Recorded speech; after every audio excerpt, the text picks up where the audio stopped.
So, you know this pentatonic.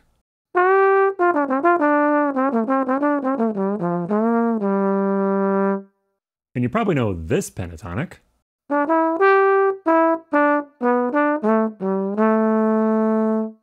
But have you ever taken the time to work on this one?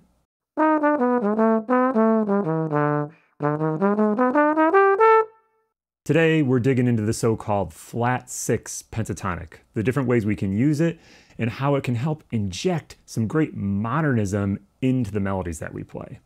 What's up, everyone? Thanks for tuning in as always. As I just said, we're talking about flat six pentatonics today. This is a really interesting sound and one that I think you'll really enjoy trying to work on a little bit. It just has some kind of cool, fun melodies we can build with this particular scale. Before we get into things today, just a little bit of business to take care of. I really appreciate everybody supporting this channel, watching the videos, all that type of good stuff. I'm toying around with the idea of maybe offering a few more sort of organized and sort of progressive courses that people can access. Things that would actually guide players through like, hey, I'm a super beginner all the way through like the end process of maybe I can play a blues, or I'm an intermediate player. Just things that are more geared towards specific levels of players and they're actually like a course where it's a number of lessons that are progressive so it can kind of help you move through concepts in a measured way. If this is something that you would be interested in, just hit me in the comments and just tell me it is, and tell me maybe what you would be interested in hearing about in this sort of format. It's not something I'm 100% sure if I'm doing, but I'm thinking in the near future I may start to move some content into that direction just to kind of meet people where they are a little bit better so they can access the type of content that works best for them. Cool, so flat six pentatonics. Let's talk about what these are before we really even get into what type of melodies they create and how we can apply them.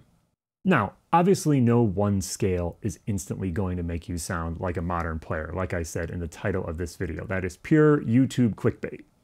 However, having access to a broad range of sounds that you can draw from is important for us as improvisers as we want to create sort of like balanced and interesting solos.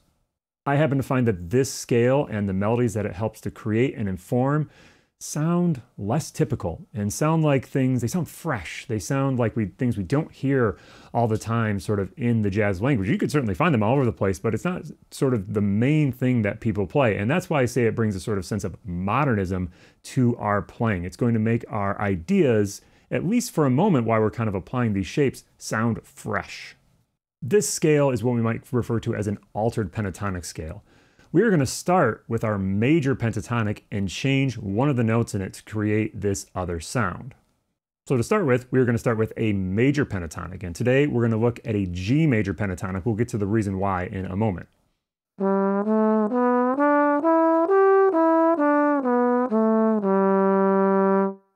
This is one of our foundational little music theory nuggets that we should really be learning if we want to be good improvisers.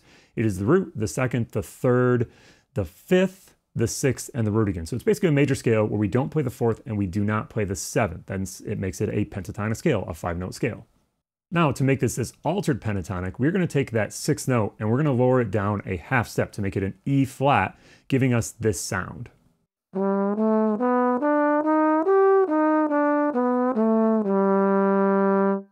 By changing that one note, we get a scale that almost has like a harmonic major sort of feel to it. It just has some interesting shapes and interesting melodic shapes in there. Lots of cool and interesting vocabulary items that we can build with this scale. One of the first shapes that I think is really useful with this particular scale is thinking about how we have a major triad, the G, B natural, D, and then we also have that E flat. So getting that little half step between the D to the E flat and building melodies around that can sound really interesting.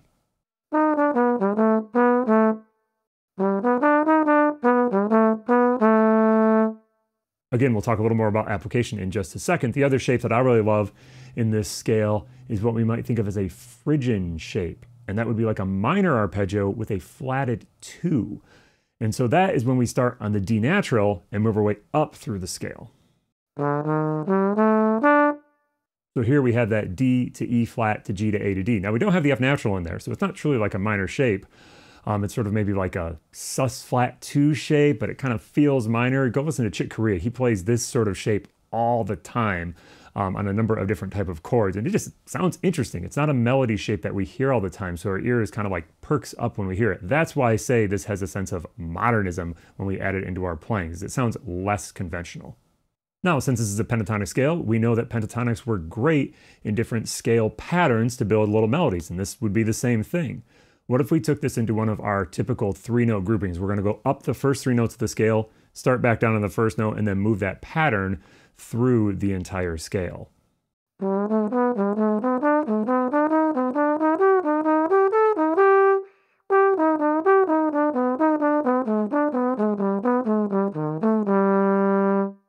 Again, just an interesting twist on sort of typical sounding melodic content. I will add that some of these are pretty tricky to get under your fingers. And practicing this stuff to do this lesson today, it kind of showed me how I have these together in some keys, but not in other keys. And one of the things I come to you, every 2 weeks or so with a lesson here, and I think sometimes that may seem like I've got all the answers because I'm here talking on YouTube and try to talk with some sense of authority about that I know what I'm talking about in this stuff. And I feel like I do to an extent, but these are all things that I'm working on as well. By no means do I deem myself like a master of this stuff. I'm a journeyman, I have some of these things together, but especially a few of these that I did, for example, in the Patreon lesson that people can access there, where we went through all the different keys. There were a couple keys where I was like, oof, I need to practice these. And so some of this stuff is tricky. Working in the keys that are confident for you at first, like here in the key of G, it's not too bad. That's a pretty comfortable key for us. But when I was playing this, for example, in the key of like G flat or B, a little more challenging. So we all got to work on this stuff. So take it into the practice room, just as, my little proviso that we're all in a process. Cool. That's the nuts and bolts theory of what this scale is, maybe a few little melodic shapes. Try to just experiment with playing it. You might want to start with using like a drone pitch on G, just so you can get comfortable, or whatever key you're doing. But the real way we use this, we don't really apply it in the key of G. We apply it to chords that are sort of related to this scale. The 2 ways that I like to apply this, and I think that the 2 most typical ways of applying this, are applying this to minor chords and to dominant chords, specifically dominant chords with the sharp 11. So let's start with the minor chords. When we apply this to minor chords, we actually don't do it on a G minor chord. Obviously, we have a major third in this scale, so that wouldn't make any sense. What we're going to do is we're going to think that G is the 5th of what minor scale. So in this case, it's going to be C. So whenever we see a minor chord, if we want to access this sound in some of these shapes, we're going to base this major pentatonic off of the 5th note of that scale. So if we actually break this down and look at sort of the C minor or Dorian scale versus this G flat 6 pentatonic, we can see there is some overlap, and we tend to get some of the interesting notes. We start on the 5th, we go to what is the 13th of C, that A natural, we get the major 7 in there, we get the 9, we get the flat 3rd, and then we get the 5th again. And so it's the fact that we're hitting some of these alterations, that's part of what makes it sound a little bit crunchy, a little bit interesting, but it's also those melodic shapes that are kind of embedded in this scale that are interesting.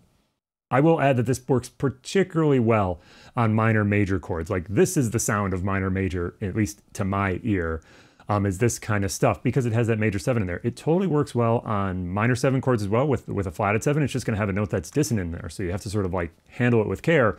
But on minor major, it really sounds great. Now, it can also work on dominant chords through a similar process. So if we want to apply it to a dominant chord, we want to start on the 2nd note of that dominant chord and build the scale from there. So in this case, since we're doing G, we're going to start on an F7 chord and build our G flat 6 pentatonic on top of that. So again, let's kind of break this down and see how it all shakes out with the scale degrees to see how it connects. So we start on the 2nd, or the 9 of F, however you want to think about it. Then we have that major 3rd, sharp 11, 13, flat 7, and then the 9 again. So again, we're hitting a lot of the alterations, and especially in terms of that sharp 11, we're hitting, one of the more colorful alterations. Just like with our minor chord, how it works really well on the minor major chord, this works particularly well on dominant chords with sharp 11s in them. This really accesses the sound of F7 sharp 11, because we're hitting all the alterations. We have that G, B natural, D, which really gets that Lydian sound, and then the flat 7 is there as well. So when we're thinking about minor, it's built off of the 5th. When we're thinking about dominant, it is built off of the 2nd. Now, if we take that just one step further and think about how C and F are related to each other, they could be a 2-5, eventually resolving to the key of B flat. So you could actually apply this over an entire 2-5 if you wanted to. So if you see that 2-5-1 in the key of B flat, so it's going to be a C to an F to a B flat, You could think about this scale over that entire thing. You'd have to have some strong melodies together and things like that. You can't just run the scale and expect it to sound good. It has to be melodic in nature, but it's a really cool way to access just some different sounds and then resolve, hopefully in a happening way, to B flat. C minor and F7 are really effectively the same sound. They have different chord tones, obviously, but the sound and the sort of scale, if you want to think about it in that way, are very similar across both of them. That's why you can apply this same sort of stretching of the harmony across both chords. Cool, just to sort of see this in action a little bit, I'm just going to play a little example of this in these two keys. Now, we're not actually going to be in a 2-5-1 here. It's going to be C minor for 4 bars, F7 for 4 bars.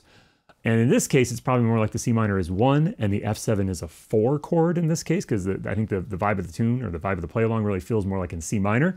But the same principle is going to be true. And actually, I make it a F7 sharp 11 so that it will really, really be the sound of this scale. So this is just a little example. I play it through just a couple times just to kind of see how this works. Now, I go back and forth between sometimes just playing kind of C minor things, maybe C minor pentatonic, and then I slide over into this scale. It's not just about like just cramming the scale in the whole time. It's about hopefully doing it in a musical way so it sounds like contrasting to what you're already playing.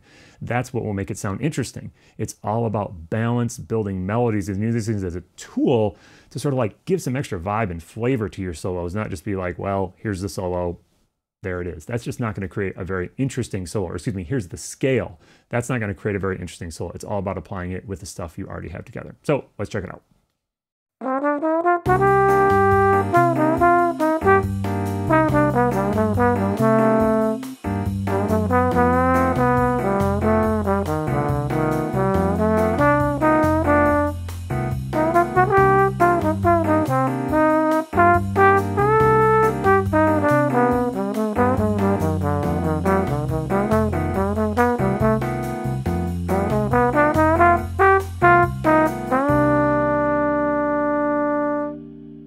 All right, so there we have it, flat 6 pentatonic. I think this is a really cool sound.